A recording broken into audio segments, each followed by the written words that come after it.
Futebol das Arábias, o podcast semanal onde falamos do futebol brasileiro com Leonardo Mataruna e do futebol português com Pedro Correia, passando pela Arabian Gulf League diretamente do Dubai.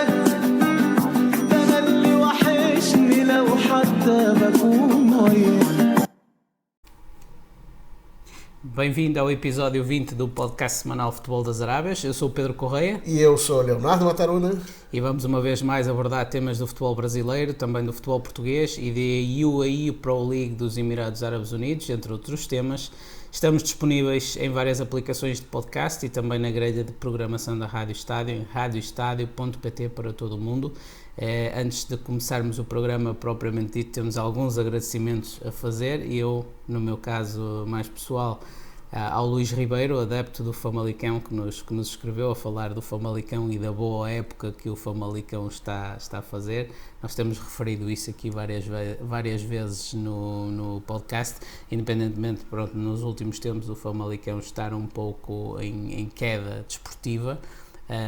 Isso não belisca em nada a boa época que ainda assim está a fazer desportivamente e, acima de tudo, fora do campo, onde se nota que é um clube que se está a procurar reorganizar, que se está a procurar projetar para um futuro diferente daquele que foi pelo menos o passado recente. E sei, Léo, que tu também tens alguns agradecimentos a fazer. Com certeza. E quero agradecer também ao Luís, dizendo que Luís Ribeiro continua aí apoiando o Famalicão. Ainda não sou fã, mas tô quase ali, tô na conversão. Vamos ver, a próxima ainda Portugal que eu fizer agora no mês de abril, para a participação do Congresso Olímpico realizado pela Academia Olímpica de Portugal. Eu vou ver se eu consigo descolar uma camisa do Famalicão. Vamos lá. Quero também agradecer a Camila Olívio, jornalista da CBN, do Panorama CBN, que essa semana mencionou o nosso podcast Futebol das Arábias e disse que ficou satisfeita com esse debate, essa troca entre o Portuga e o Brazuca, falando do melhor do futebol. E mandar um abraço também para o Marcos Albuquerque, lá na Turquia, né, o preparador físico da Seleção Brasileira de Karatê, que nos escuta e mandou uma pergunta, né? Mandou uma pergunta que vai para o Pedro, a pergunta. Como é que é a preparação física do futebol aí nas Arábias? A preparação física, ainda aqui nas Arábias, pelo que eu me vou percebendo, ainda há vários treinadores que treinam à moda antiga, portanto que fazem uma preparação física um pouco à parte e separada daquilo que é o treino, ou seja, fazem um treino que não é integrado, não é um treino tão integrado. Portanto, ainda há treinadores que trabalham assim. O jogador local, o jogador dos Emirados, tem alguma... Não é muito forte fisicamente, é uma característica que o jogador não tem, mas ao longo dos meus já quase a caminho dos 7 anos que estou aqui, aquilo que noto é que tem vindo a melhorar. Acho que as metodologias têm vindo a melhorar, mas como em tudo ainda há muita coisa aqui a fazer. E tem muito estrangeiro, né? Muito brasileiro, português e outras nacionalidades como treinadores físicos aqui nos Emirados. Sim. As equipas técnicas normalmente são estrangeiras, normalmente.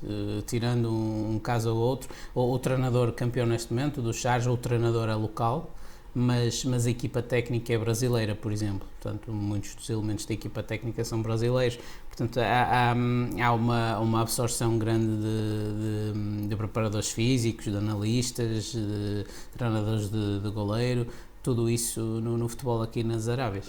Então, obrigado aí, Pedro, e um abraço para o Marcos. Continuem aí nos escutando e vamos partir para o Brasil falar mais uma vez, Jorge Jesus. É verdade. Jesus é o Senhor. Jesus é o Senhor, sem sombra de dúvida.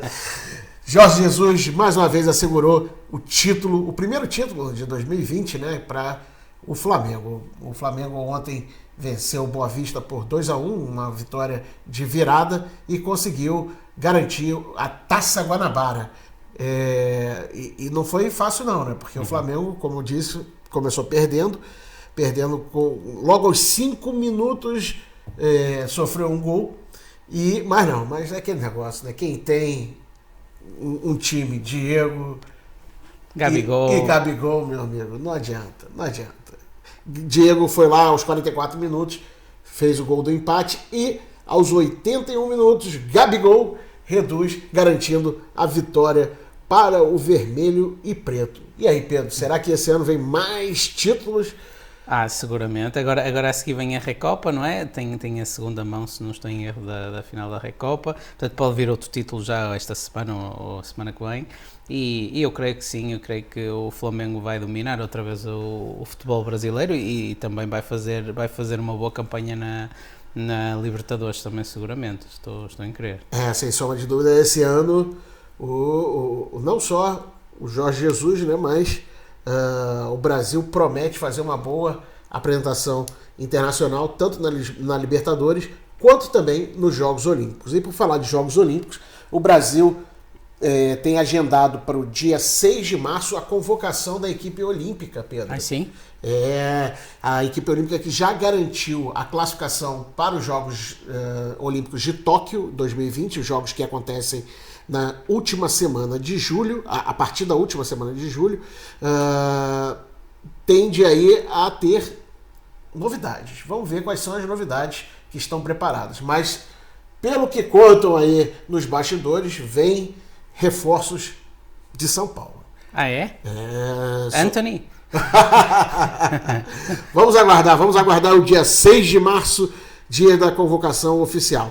E também em março, no dia 26, ou seja, 20 dias após a convocação olímpica, temos a chamada para a Copa do Mundo do Catar, a Copa do Mundo de 2022, que vai ser jogada numa época que não é usual, né, Pedro? É verdade, e vai ser mesmo aqui ao lado. Aqui ao lado. Vamos ver se a gente consegue pegar um avião. E uns bilhetes para ir ver. Uns ingressos para ir ver uns jogos. Mas o interessante é que logo depois da convocação olímpica e da convocação dos jogadores para a Copa do Mundo, a gente tem já um amistoso no mesmo dia, no dia 26 de março. Brasil e Bolívia vai ser realizado em Pernambuco, no nordeste do Brasil. E em seguida, a seleção canarinho viaja para Lima, no Peru, a fim de encarar a seleção desse país, né, ou seja, a seleção do Peru, no Estádio Nacional. Vai ser mais uma das disputas das eliminatórias da Copa do Mundo de 2022. Ou seja, o Brasil, teoricamente, leva uma certa vantagem contra a Bolívia. A Bolívia é um time bem menor, mas contra o Peru vai ter dificuldade. Mais complicado, não é? O Peru é uma equipa mais complicada. Também tem essa ideia. O Peru joga muito mais fechado, acaba jogando com 4 jogadores na defesa e 5 jogadores no meio de campo. Taticamente tem bons meio de campos e tende a trazer dificuldades para o Brasil, né? Na última Copa América o Brasil teve uma certa dificuldade de passar pelo Peru. Vamos ver agora na classificação para a Copa do Mundo. E quando fala Copa do Mundo, né, meu amigo, o sangue fica mais quente ali, o coração bate mais forte. Mas até hoje é importante falar que o Brasil se classificou para todas as edições de Copa do Mundo. É verdade. Não pode ficar fora agora do Catar. Não pode. Aliás, seria muito prejudicial para o torneio se ficasse fora, não é? Ainda mais uma Copa do Mundo que não vai acontecer como usualmente, né? Usualmente a Copa do Mundo é no meio do ano. Sim. E a Copa do Catar vai acontecer nos meses de novembro, entre a transição de novembro e dezembro, em função das condições climáticas do país. Sabes que vai ser curioso, porque no Brasil a época é de, digamos, janeiro, fevereiro até novembro, mas na Europa a época é de agosto, setembro até maio. Ou seja, na Europa vamos apanhar a época a meio e no Brasil vamos apanhar a época já no fim. No Brasil há outros sítios que também é assim, mas no Brasil neste caso. Vai ser interessante perceber como é que os jogadores chegam a essa fase, os europeus, em comparação com os brasileiros que jogarem no Brasil. Também a maioria dos brasileiros jogam na Europa. Não é? Mas vai ser interessante tentar perceber como é que as equipas reagem, se vai haver alguma diferença nesse aspecto a nível de preparação física. Uma das grandes preocupações em relação a isso, Pedro, é como isso vai impactar nos campeonatos locais. Né? Porque uma Copa do Mundo acontecendo justamente competindo com os campeonatos locais, né, por serem na mesma época, como é que isso vai acontecer? Será que eles vão antecipar os campeonatos locais? Será que vão ser adiantados? Ou se vai se manter a Copa do Mundo competindo com, por exemplo, a Premier League Sim, e temos a Champions, temos a Liga Europa, portanto temos muitas competições para coordenar calendário. Vai ser um ano interessante nesse sentido e vamos ver como é que as coisas correm. Agora, para o Brasil vai ser interessante, né? Para quem nos escuta em Portugal e em outras partes do mundo e não tem conhecimento dessa informação que eu vou dar agora, pode se surpreender, mas geralmente no Brasil, quando é Copa do Mundo e tem jogo da seleção brasileira, as pessoas saem mais cedo do trabalho. Mas não é que saiam mais cedo porque eu quero. É determinado, Pedro. Você sabia, por exemplo, nas escolas, se o jogo for acontecer 2 da tarde ou meio-dia, por exemplo, não se tem aula. E vai ser o caso daqui. Né? Porque quando for às 5, 6 horas da tarde aqui no mundo árabe, é por volta de meio-dia, 1 hora no Brasil. Então é provável que nesses dias não se tenha nem escola, ou quem vai ao trabalho só vai de 8 da manhã às 10. Olha aí, maravilha, maravilha, isso é Brasil, isso é Brasil. Nós aqui também temos o Ramadão, aqui pelas Arábias, que também faz um pouco um corte nos horários, portanto, por razões diferentes, obviamente, mas lá está, o Brasil respira futebol, não é? É verdade, mas já que tu falou do Ramadã, vamos contar essa curiosidade. Vamos. Entre o nascer do sol e o pôr do sol não é permitido beber água, comer, fumar nada que lhe dê prazer. Né? Nada. E aí sim, quando o sol se põe, vem a festa da alegria. A festa da alegria pessoas, que eu falo é a comida. É importante referir isto. Se as pessoas tiverem uma condição de saúde, por qualquer razão não permita fazer o jejum neste caso, ou precisarem de tomar medicamentos, assim, podem fazê-lo. É verdade, mulheres grávidas, idosos, crianças estão isentos do jejuar, né? Não é também esse extremo. Agora, obviamente que é um período diferente, é um período em que tudo sossega muito mais, em que as pessoas depois mesmo à noite, na maioria dos casos, recolhem-se muito a casa com a família, portanto é uma espécie de um Natal que se prolonga o mês todo, não é? Eu tenho a mesma sensação, quando começa o Ramadã, é como se fosse o Natal, é a sensação que eu tenho, só que em vez de ser um dia, é um mês. Então, para mim, eu confesso que eu fiquei muito feliz com... Sim, e outra coisa, já que estamos a falar disto, acho que é interessante para quem nos ouve e não tem o contacto aqui que nós temos com os locais e com a realidade dos muçulmanos. O que acontece é que depois, quando eles quebram o jejum assim que acaba, que o sol se põe... Que é chamado iftar. Exato, o iftar, a primeira refeição. Portanto, eles fazem há ali uma reza que eles fazem assim que o sol se põe, fazem uma pequena refeição e depois o iftar era suposto ser só uma taça de sopa, água e tâmaras. Portanto, este seria o iftar original, porque uma pessoa está sem ingerir nada há muitas horas, principalmente se o Ramadão calhar em meses tipo de verão, portanto as horas de luz são ainda maiores, ou seja, o jejum tem tendência a ser ainda maior. Ou seja, a ideia do iftar seria apenas uma quebra desse jejum, com uma taça de sopa, água, umas tâmaras, para depois eles irem fazer uma reza que é mais prolongada, que é uma reza que demora, naquela altura do Ramadão, cerca de 1 hora, e depois aí sim, a seguir essa reza, fazerem uma refeição que seria, digamos, um jantar ou qualquer coisa. E depois, antes do sol nascer, às 4 da manhã, às 5 da manhã, depende da hora que o sol nascer, eles fazem uma refeição que é o surur, em que também tem que ser uma refeição robusta, que é para depois poderem aguentar o dia todo. E já que estamos falando de futebol, vamos falar que também os jogadores fazem o Ramadã, exceto quando estão viajando, né? Quando estão em torneios, mas muitos jogadores optam por, mesmo que quando viajam, manter a questão do jejuar do Ramadã.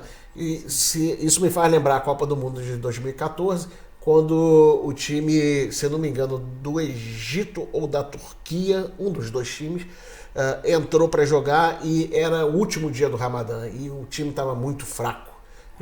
E aí quando foi para o intervalo e voltou, já era de noite. Sim, porque repara, pronto, para as pessoas terem uma noção, a vida altera-se, não é? A vida altera-se, não é a mesma coisa que um dia normal. Os dias de Ramadão não são dias normais, mas ainda assim é um pouco violento uma pessoa estar um dia quase inteiro sem ingerir. Eu até acho mais difícil a água. É a água, sem comida até, pronto. Agora, alguns deles fumam alguns deles bebem muito café e isto isso são coisas sofre, que dão ressaca, não é? Não teres o café durante muito tempo e não fumar, que é para quem fuma, dá ressaca, dá uma certa ressaca, pronto, e de facto é complicado. E para os atletas também, porque os atletas têm uma atividade que despende muita energia e que precisam de estar bem nutridos, não é? E bem hidratados principalmente, obviamente que é muito complicado, mas faz parte. Por outro lado, eles também estão habituados desde cedo a fazer isto. Sim. Ou seja, ali aos 10, 11 anos eles começam a fazer e vão até onde conseguirem. Portanto, também eles já têm técnicas. Uma das coisas que me explicaram, é uma curiosidade, colegas meus do clube onde eu trabalho, que me disseram que uma das coisas que eles fazem nessa última refeição antes do nascer do sol é, por exemplo, comer bananas.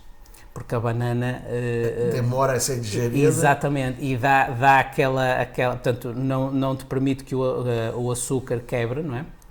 O açúcar no sangue quebre e dá-te uma sensação de saciedade muito mais prolongada. Portanto, eles depois sabem estes truques também todos, não é? Outra dica que me deram é o iogurte, né? Porque o iogurte também, quando você acaba absorvendo, parece que você está ali prolongando a sensação, ou sorvete, né, prolongando a sensação do gelo na língua enfim, são técnicas que eles usam e que tentam de uma certa maneira amenizar aí esse período. É verdade. São coisas interessantes. São interessantes. Eu participei durante os 3 anos que eu estou aqui, os 3 anos eu fiz o jejuar e foi interessante para entender o que é a cultura, entender o que é esse processo e o retorno, né, do alimentar, né, ou seja, o iftar. Eu tive a oportunidade de visitar diferentes famílias, né, e compartilhar desse momento que tem um peso não só religioso, mas um peso sentimental muito grande para quem passou pelo período do Sim, eles têm um carinho muito grande pelo Ramadão. O Ramadão é feito para lembrar às pessoas como é a vida de quem não tem nada, não é? Portanto, porque neste caso o Ramadão é feito portanto, por regulamento, digamos assim, não é? Portanto, há uma lei instituída para fazer a lei religiosa, entenda-se, para ninguém vai preso se não jejuar. Não se deve ingerir nada à frente das pessoas que estão a jejuar. Os jogadores, principalmente os jogadores estrangeiros, né, quando estão a treinar nos clubes, quando querem beber água ou comer alguma coisa, eles vão a uma sala privativa onde somente os estrangeiros têm acesso, e essa sala é blindada, né, vendada, para que outras pessoas não vejam, né? É uma maneira de respeitar também os demais colegas de campo. E pelo que eu conheço e tenho conversado com muitos atletas brasileiros, eles me confessaram que procuram comer antes de sair de casa para não ter que comer nada na rua. Exato. Eu tenho dias em que também acabo por fazer o jejum, sem contar, por esta ou aquela razão acabo por fazer o jejum, porque eu trabalho muito com locais e obviamente não posso ingerir nada à frente deles. E o curioso é que tu esqueces-te. Sim. Tu esqueces. Não, e o pior é isso. Acabou o Ramadão e eu ainda continuava sem beber água, às vezes, durante o dia, porque eu esquecia que tinha que beber água. Pronto, é para explicar às pessoas. Não se deve consumir nada à frente das pessoas que estão a jejuar, porque é tipo uma falta de respeito, não é? Mas isto até é uma questão de bom senso. Mas também ninguém vai preso. Quando muito, as pessoas podem avisar, pronto, porque às vezes percebem que são turistas que não estão bem dentro do que está contexto, a passar, né? não é? E, por exemplo, vais a conduzir e vais a beber água dentro do carro e alguém passa e faz-te o sinal, pronto. Mas é só uma questão de respeito, porque de facto eles estão a jejuar e é muito complicado, principalmente no calor. A água é muito complicado. As pessoas estarem com sede e não poderem beber água. Uma coisa é estar no calor lá em Portugal, com 24 graus. Outra coisa é estar aqui no calor com 48 e a sensação térmica de 56. Olha, eu costumo dizer, acima de 40 é só um número. Acima de 40 é só um número. É sempre a subir. É verdade. Quando a gente está no inverno, né, na Europa, é a mesma coisa, né? Acima de menos 15 ali é tudo igual. Não faz diferença, é só um número. É só para tirar a fotografia para pôr no Instagram. Maravilha. Já que foi falado agora de Instagram e falar das redes sociais, o que tem bombado nas redes sociais nos últimos dias é a questão do carnaval. No Brasil, estamos no período do carnaval, o período da festa da carne, né? Essa festa popular que teve, que historicamente, né, representa a cultura brasileira, não teve origem, é claro, no Brasil, né? A gente sabe que tem a questão das origens na Europa e graças aos nossos colonizadores portugueses tivemos acesso a essa cultura e que foi tão difundida, aí sim, e aprimorada pelo povo brasileiro, no sentido de criar um desfile, criar as escolas de samba, que são como fossem clubes. Uhum. E por falar em clubes também, em São Paulo, os clubes de futebol estão, de uma certa maneira, envolvidos. Como? Através das suas claques, através das suas torcidas. Um dos grandes exemplos é a Mancha Verde, que é a torcida organizada do Palmeiras. E a Gaviões da Fiel, que é a torcida organizada do Corinthians. Né? Ambas rivais dentro dos gramados, também são rivais na passarela do samba em São Paulo. Então a gente sempre costuma falar que o futebol e o samba têm ali as suas relações, até mesmo porque eu não conheço nenhum time do Brasil que não vá celebrar um título, celebrar uma vitória sem tocar um samba. É verdade. Sem cantar e batucar nem que seja no banco do ônibus voltando, lata de lixo, qualquer batuque é válido. Tem samba no pé, tem alegria no coração. Que maravilha, que maravilha. Tu já foste ao carnaval no Brasil? Não, infelizmente não. Então já está convidado para o próximo ano, porque esse ano já não dá mais. Mas gostava de ir. Ano que vem já estás convidado para ir ao Rio de Janeiro. E voando diretamente para o Rio de Janeiro, tivemos nesse final de semana a apresentação da escola de samba Inocentes de Belfor Roxo. Uma escola que é do segundo grupo, que foi homenagear a jogadora e artilheira Marta. O Pelé das senhoras, não é? O Pelé das senhoras. A Marta, com 34 anos, teve a sua história contada na passarela do samba do Rio de Janeiro. E ficou muito emocionada, Pedro. Ela teve a oportunidade de convidar não só os seus familiares, mas também chamou uma figura ilustre, a treinadora sueca. Sabe o nome da treinadora sueca? Pia Sundhage. Ela já teve como treinadora dos Estados Unidos e de outras equipas europeias, e no início do ano passado se mudou para o Brasil, teve o seu contrato assinado. Muita gente duvidou do trabalho que poderia ser feito por uma estrangeira. Mais uma vez, né, os estrangeiros começando a ter espaço a partir da chegada do nosso amigo Jesus, mas agora na seleção nacional feminina. Em relação à Marta, Léo, queria só dizer, quem nunca teve contacto com o futebol da Marta, aconselho a ir ao YouTube e a procurar, porque vão ficar agradavelmente surpreendidos. A Marta joga, que é uma coisa do outro mundo. Eu estou a rir porque ela tem uma capacidade técnica que muitos homens nem perto chegam. Exatamente, eu estou a rir porque já fizeram uma proposta de mesclar o futebol, né? Que as equipas hoje em dia não sejam apenas mais masculinas ou femininas, mas seja uma equipa de futebol mista. Existe, é claro, quando se fala em futebol, ainda um machismo, né? Uma tendência muito grande, até mesmo porque o jogo originalmente foi criado de forma separada, muito depois que as mulheres aderiram ao esporte.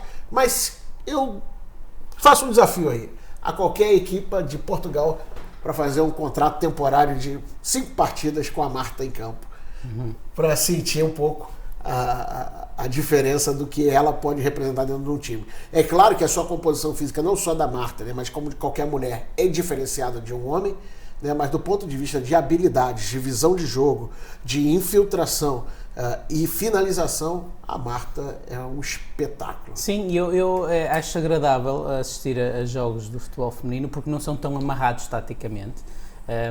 Ou seja, o jogo flui mais e é como estamos a dizer, não é só a Marta, já há várias jogadoras com uma capacidade técnica fantástica. O futebol feminino hoje em dia não tem nada a ver com o futebol feminino de há 20 anos. Há 20 anos sim, era mais rudimentar, mas hoje o futebol feminino já tem equipas e jogadoras de grandíssima qualidade. É de facto notável, com a vantagem de não ser tão amarrado taticamente como o futebol masculino muitas vezes é, ou seja, um jogo muito mais fluido, onde se vêem muito mais golos, onde há mais espaço no fundo para jogar, não é? E torna o jogo mais interessante às vezes de seguir, portanto, e começa a ser já uma moda. Há muitos sítios. Em Inglaterra já tivemos jogos grandes, já tivemos em Espanha também jogos de grande com muitos espectadores no estádio, portanto há já fenómenos ligados ao futebol feminino que mostram que o futebol feminino veio para ficar e para se desenvolver, não é? Um dos grandes destaques da última Copa do Mundo de Futebol Feminino foi a Alex Morgan, né, a jogadora norte-americana, que também bate um bolão, Pedro. Também é craque. É craque, essa é craque. Vamos então pegar o nosso avião e sair diretamente do Brasil. Fizemos uma escala agora de 10 segundos nos Estados Unidos para falar da Alex Morgan e seguimos diretamente para Portugal para falar dos resultados da última jornada, Pedro. É verdade, Léo. Pronto, os resultados da última jornada, a Liga está ao rubro. Começando pelo primeiro jogo, o Aves 0, Vitória de Guimarães 2. O Aves está numa situação difícil no último lugar da tabela. O Vitória de Guimarães, pronto, vai buscar uma vitória fora, que permite continuar ali perto dos lugares europeus. A ideia será chegar aí. Outra vitória fora que também deixa perto dos lugares europeus do Rio Ave foi vencer 2-1 a Tondela, num jogo que nunca é fácil em Tondela, mas o Rio Ave continua na boa senda de resultados. Rio Ave desde algumas rodadas, né? Sim.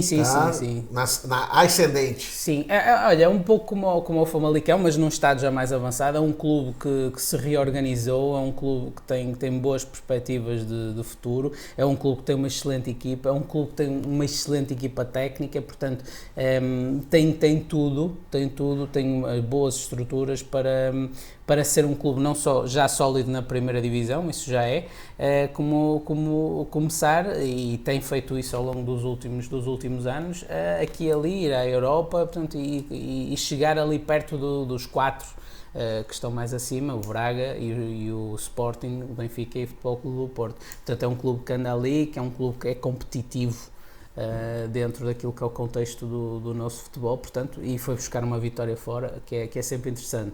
O Belenenses continua também na sua recuperação nas últimas jornadas, venceu em casa o Belenenses Chade 1-0 o Marítimo. O Marítimo também tem feito bons resultados, grosso modo, nas últimas jornadas. Aqui tem esta derrota.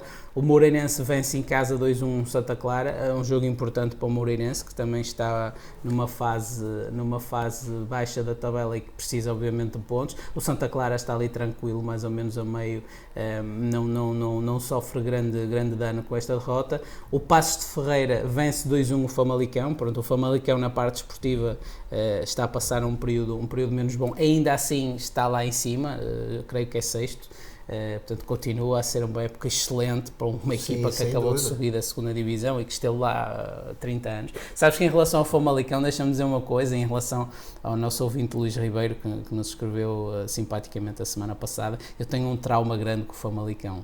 Opa, conte aí, Pedro. É que a maior derrota que eu me lembro de ter visto de Leixões em casa foi contra o Famalicão 7-3. Nossa. Eu era um menino, tinha pai 7, 8 anos, isto foi em finais da década de 80 e foi uma derrota estrondosa. Eu nunca tinha visto o Leixões apanhar 7 em casa, foi 7-3.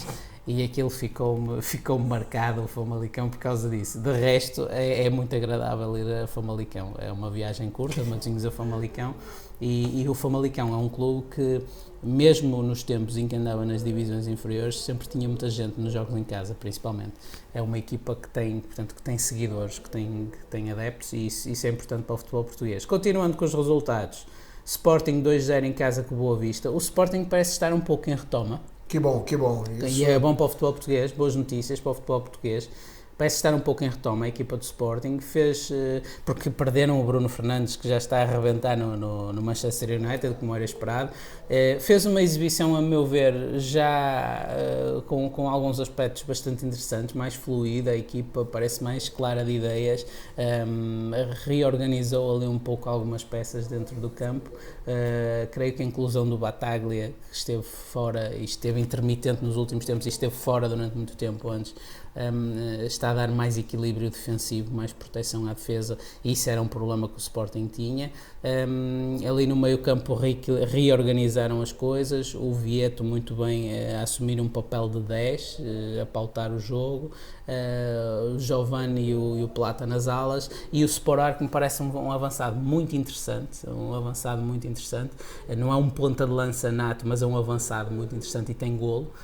Portanto, o Sporting tem ali já alguma coisa para construir em cima e tentar que no próximo ano a equipa seja mais competitiva e se chegue mais perto dos outros dois. É um processo de recuperação, né, Pedro? Não é da noite para o dia que a equipa vai conseguir recuperar não vou dizer a má performance, mas a performance negativa que foi feita principalmente no início dessa temporada. Sim, Léo. O Sporting tem passado por problemas graves fora do campo, muito graves até. O caso de Alcochete é o culminar de uma série de coisas que não ajuda nada a um ambiente que já estava complicado antes de Alcochete, ou seja, o Sporting... Pode explicar para a gente, Pedro, quem está no Brasil, o que foi o caso do Alcochete? Alcochete é o CT do Sporting, é o centro de treinamento do Sporting. E o Sporting, no final, há 2 épocas, no final da época,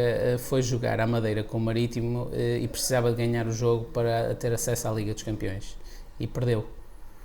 Pronto. No dia a seguir, a equipa volta para treinar em Lisboa, neste caso em Alcochete, que é perto de Lisboa, e quando o treino está para começar, há uma invasão da academia por torcedores, supostamente da Claque Juvela, supostamente, eu não sei se serão todos, só serão alguns, mas torcedores do Sporting seriam, que invadiram a academia, num caso que não é virgem no futebol português, já aconteceu antes, noutros clubes com outras dimensões e com outro impacto, mas com igual gravidade em alguns casos, em termos das ações que foram cometidas, por uma coisa...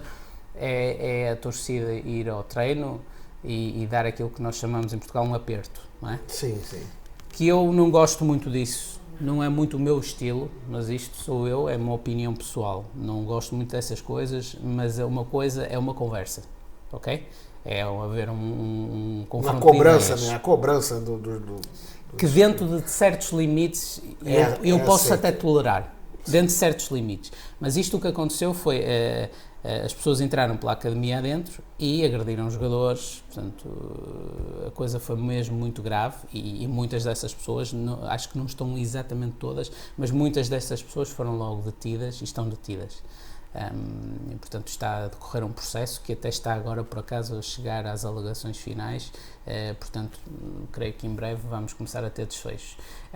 Isto é obviamente, isto despoltou uma série de consequências para o clube, porque houve jogadores que rescindiram alegando justa causa, porque foram agredidos, não é? Portanto, isto despoltou uma série de problemas no clube, mas o clube já vive com problemas antes disto. Porque os últimos 2 presidentes do Sporting sofreram um impeachment, vamos dizer assim, né? E agora já há franjas do Sporting que querem que aconteça o mesmo a este presidente. A maneira que eu olho para o Sporting no geral, e fazendo uma analogia com as Arábias, sabes, quando nós aqui, para as pessoas que nos ouvem que nunca vieram cá, nós muitas vezes na berma da estrada já temos areia, não é? Portanto, estamos no meio do deserto. Pronto. E o que acontece é que se nós sairmos fora da estrada e entrarmos com o carro na areia, o carro tem tendência, se for uma zona de areia fina e mole, o carro tem tendência a ficar parado, a gente chama o atascado, não é? E depois acontece no Brasil é atolado. Atolado.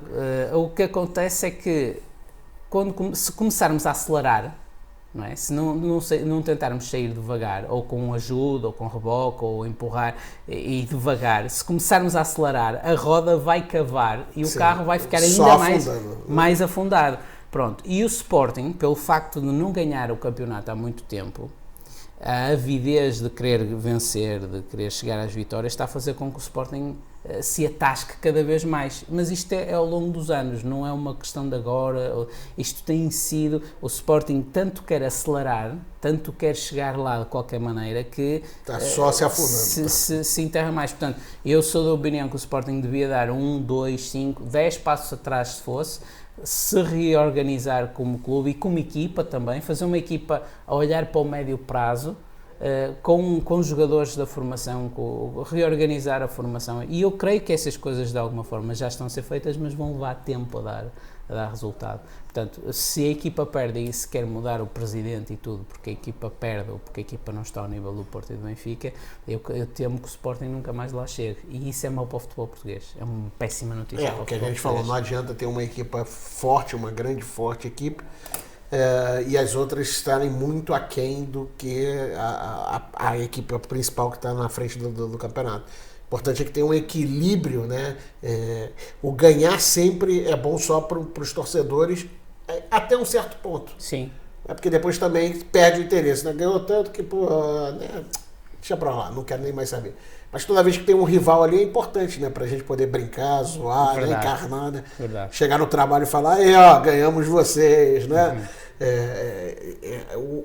O rival não é um adversário em campo, né? Mas não é o adversário da vida. Sim, claro. Né? E muitas vezes a gente acaba por cometer esse equívoco, né? Sim. Sim, é porque o futebol desperta paixões, lá está, e depois as coisas vão por aí fora. Seguindo com os resultados, o Braga tem uma vitória caseira 3-1 com a vitória de Setúbal, portanto o Braga continua numa boa senda. A semana passada para a Liga Europa fez um resultado de 3-2 na Escócia, quando esteve a ganhar 2-0 até ao minuto 60, portanto agora é a segunda mão em Braga, vamos ver como é que sai, mas o Braga está numa boa fase. O Porto acaba por ganhar com alguma dificuldade, já perto do fim, 1-0 ao Portimonense, mas com este resultado salta pelo menos provisoriamente para a liderança com 2 pontos, 2 pontos acima do Benfica. O Benfica só joga hoje, portanto à hora que gravamos, o Benfica só joga hoje e pronto. Pedro, deixa eu te fazer uma pergunta. Você lembra aí quem fez o gol do Porto? Alex Telles. Alex Telles. Sim. E a minha pergunta, na verdade, é: Marega, jogou? Jogou. Como? Normal, tudo normal? Sim, após normal. o caso? Não, normal. Que bom, maravilha. A vida segue, Léo. É mais um sintoma de uma doença mais grave e mais global do que apenas a questão do racismo. Eu não olho para a situação como seja, temos um problema de racismo. Não, nós temos um problema, a meu ver, de falta de respeito geral. Sim, que naquele caso se manifestou em racismo, mas noutros casos manifesta-se de outra maneira e que é muito incitada por estilos de comunicação, estruturas de comunicação de alguns dos clubes, principalmente neste caso os dois grandes, o Porto e o Benfica, na minha opinião, muitas vezes criam um ambiente de hostilidade tal, direta e indiretamente, que depois as pessoas reagem emocionalmente às situações e descambam. Obviamente que isso não desculpa em nada a atitude que tiveram com o Marega, mas ainda assim o problema infelizmente é mais grave e mais geral. Sem sombra de dúvidas, o problema é global, né? Pronto, passando agora para aqui para os Emirados e para o Dubai, eu sei que estivestes numa reunião com a Liga Profissional, num Development Hub, não é? Portanto, uma reunião de desenvolvimento, digamos assim. O que é que nos podes dizer sobre isso, Léo? A UAE Pro League organizou na última quinta-feira uma espécie de workshop, né, apresentando uma necessidade fundamental para o futebol local. O futebol daqui tem uma qualidade boa, né? Não é o mesmo nível do futebol europeu e do futebol brasileiro, mas existe uma qualidade no futebol. Os estádios estão começando a encher, muitas vezes existe um problema logístico de você ter um estádio para 10 mil pessoas lá no meio do deserto, né? Nem que você colocasse um voo direto para lá, tu ia conseguir encher um estádio daquele, porque é longe, né? Então existe todo... O horário não é o horário adequado, às vezes, para uma partida de futebol. Mas uma das preocupações da Pro League é justamente essa, é saber como aumentar o número de espectadores nos estádios e o número de fãs, o número de adeptos pelos clubes. E por isso convocou as universidades, né, dos Emirados Árabes Unidos. Então tinham diversas universidades presentes com alunos para uma competição em relação a ideias a serem desenvolvidas durante 6 meses em um clube como forma piloto, né? Então é algo interessante saber que uma liga de futebol está abrindo as suas portas no sentido de contactar a sociedade para buscar soluções para os problemas que existem. Sim. Então, a partir daí, os estudantes universitários divididos em equipes têm aproximadamente 20 dias para montar projetos de intervenção e aumento de fãs para apresentar a liga, e esse projeto vai ser levado então a um clube e os alunos vão ser contratados durante 6 meses. Ótimo, ótimo. É uma boa oportunidade para ambos os lados, tanto para a Sem liga sombra de como para os dúvida. próprios alunos, de integrarem o mercado de trabalho a Vão, sério. vão transferir todo o que aprendem na teoria diretamente na Para a prática, prática. né? E caso os alunos sejam bem-sucedidos nos 6 meses, esses vão ser contratados não para o clube, mas para a liga, para que possam desenvolver outros projetos para os clubes. Então, hoje a Pro League ela conta com 16 clubes, né? 14. 14 Na primeira clubes, divisão, perdão, 14. na primeira divisão. A cada ano 2 sobem Sim, 2 sobem e 2 e 2 descem. E essa é uma das preocupações, porque os clubes que vêm da primeira divisão, que seria a segunda divisão no Brasil e em Portugal, são clubes que muitas vezes não têm um plano de marketing, não têm uma perspectiva de engajamento Não tem estrutura, não tem de praticamente torcedores. estrutura nenhuma. Então, assim, como dar assistência a esses clubes que sobem e também pensar nos clubes que descem, porque de uma certa maneira vão levar um conhecimento de um futebol muito mais profissionalizado para uma liga que para uma divisão que é De desenvolvimento. que é no de fundo. desenvolvimento, né? Então essa proposta é bem interessante. Eu acho que se adequa também a outros países, né? Sim, Como sim. Brasil, Portugal. Quem sabe aí de repente uma segunda divisão do futebol brasileiro não pode também abrir suas portas às universidades para fazer aí, escutar um pouco o que estudantes de marketing, administração, gestão do esporte e educação física têm a propor em relação a mudanças, né? São perspectivas frescas que vêm para a indústria, não é? No fundo. E a questão da diversidade, a gente tem uma diversidade muito grande, né, nos Emirados Árabes Unidos. Cerca de 85% da população é expat, né? Ou seja, são pessoas que não nasceram aqui. E desses 85%, muitos são de diferentes partes do planeta, né? Então, a gente sabe que tem mais de 200 nacionalidades aqui atualmente nos Emirados Árabes. Para atender gostos das diferentes naturezas, a gente precisa também escutar diferentes propostas. E sem falar que muitas vezes os gestores dos clubes e da liga já estão ali na casa dos 50, 60 anos, ou 40 anos, né, que é o caso dos mais jovens, mas que tem uma visão totalmente diferente da juventude. Sim, né? sim. A linguagem que a nova geração utiliza é uma linguagem muito mais de redes sociais, é uma linguagem digital que também muitas vezes não se tem acesso ou não se tem a compreensão da dimensão do que vem a ser. Verdade. Pedro, vamos então continuar a falar e eu quero te confessar uma coisa. Sabe que eu gosto muito de você, não é porque a gente faz o programa junto, não. E então? Mas eu sou teu fã, cara. É? Esse final de semana eu fui ligar a TV e tava lá meu amigo Pedro mais uma vez. Só que agora não na Arábia Golf League, mas na Super Taça do Egito. É verdade, é verdade. Para contextualizar as pessoas, a Supertaça do Egito foi disputada em Abu Dhabi, aqui nos Emirados Árabes Unidos, entre o Al Ahly e o Zamalek, que são os dois gigantes do Cairo, e que portanto, têm uma torcida imensa. No Egito, infelizmente, as pessoas adoram futebol por um lado, mas infelizmente houveram uns problemas graves aqui há uns anos, o que fez com que o futebol do Egito, em muitos casos, não tenha adeptos. nos estádios, portanto há uma lei, uma regra de zero torcida em alguns jogos, em alguns estádios. Noutros estádios eles permitem a entrada de alguns torcedores, mas não muitos. Portanto, eles estão a tentar controlar as coisas, e por uma questão de projeção, e porque nos Emirados Árabes há muitos egípcios a viverem, e porque são dois clubes que despertam muita atenção, eles vieram disputar a Supertaça, a final da Supertaça, aqui a Abu Dhabi.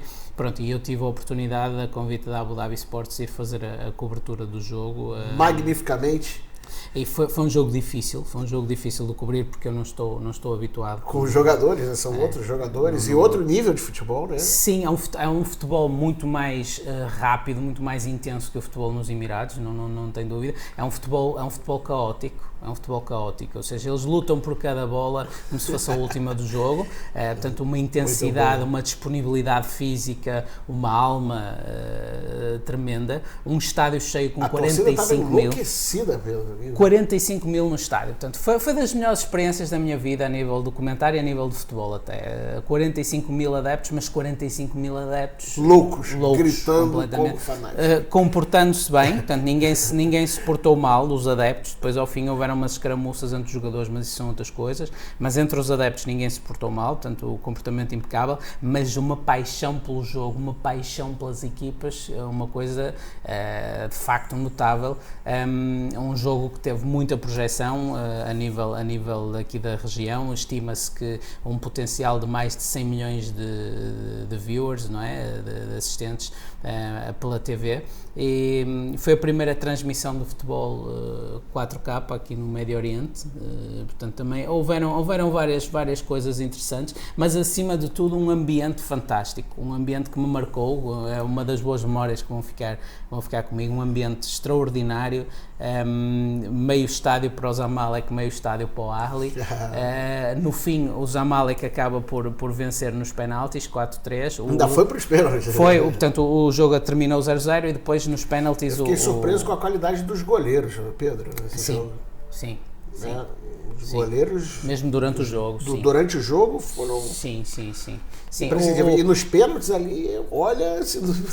O Ahly, eu acho que o Ahly, a nível de valores individuais, muito superior ao Zamalek. O Zamalek tem alguns bons jogadores. Eu gostei essencialmente do avançado centro do Zamalek, o Mostafa Mohamed, o número 15. Gostei muito dele. Acho muito bom com bola. Tem 22 anos, portanto ainda é um menino. Pode chegar longe. Foi o jogador que mais me impressionou de todos. Mas houveram outros jogadores que me impressionaram. O Zamalek também tem um zagueiro, um defesa central neste caso, também excelente. Portanto, vários bons jogadores. Eles têm bons jogadores.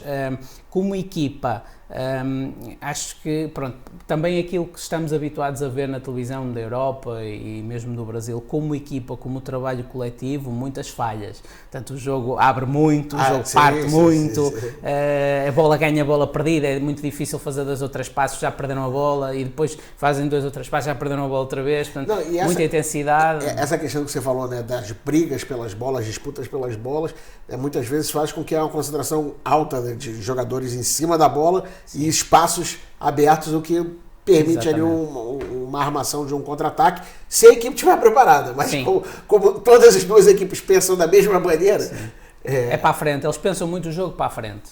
Curiosamente deu 0-0, é um resultado que nem costuma acontecer muito, mas eles pensam o jogo para a frente, essencialmente em perspectiva ofensiva. Mesmo os laterais projetam-se imensamente pelo flanco. E agora, depois tem essa fase, a parte mais caótica do jogo, digamos assim. Pedro, e eu te confesso que foi um jogão. E como eu te falei, eu sou teu fã, eu estava em casa assistindo, os meus alunos me ligando, olha o Pedro aí. Falei, tô vendo. Sabes, também tive a sorte, e já agora, porque alguns deles são meus amigos e são nossos ouvintes.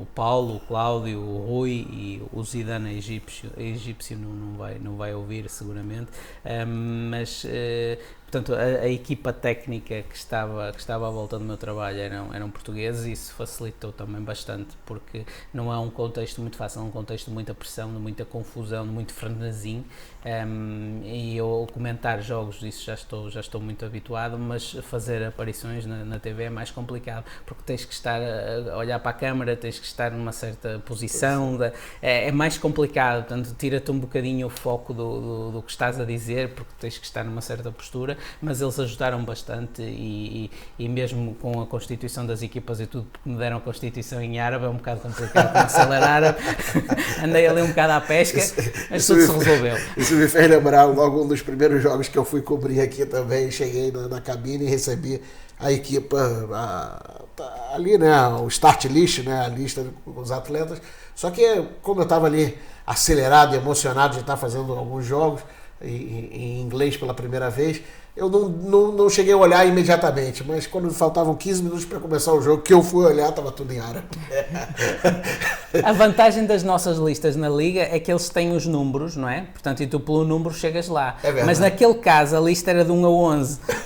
Ou seja, não tinha os números reais do jogador em campo.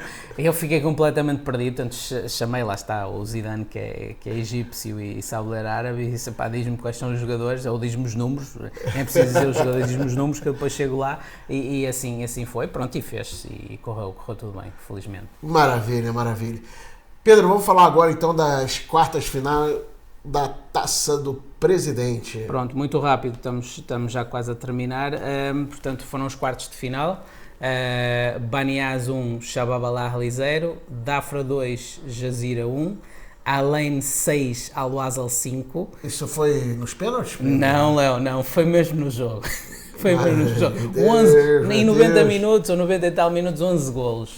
Foi uma festa de golos. E Calva 0, Sharjah 2. Portanto, o emparelhamento para as meias finais, que é disputado só a uma mão em terreno neutro, vai ser Banias com o Dafra e o Al-Ain com o Sharjah.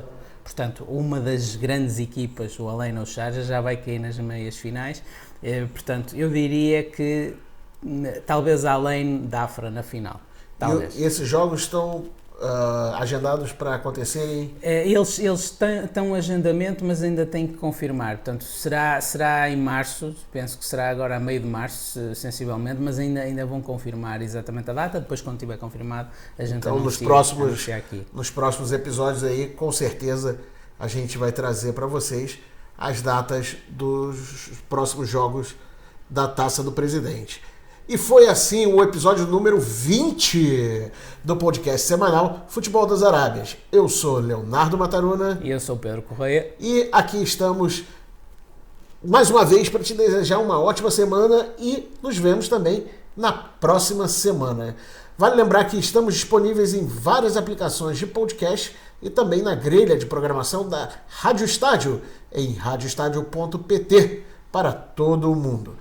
Não deixe de enviar suas dicas, sugestões e comentários para futeboldasarábias@gmail ou gmail.com. Um forte abraço e até a semana que vem. Abraço e até para a semana a todos. Futebol das Arábias, o podcast semanal onde falamos do futebol brasileiro com Leonardo Mataruna e do futebol português com Pedro Correia, passando pela Arabian Gulf League diretamente do Dubai.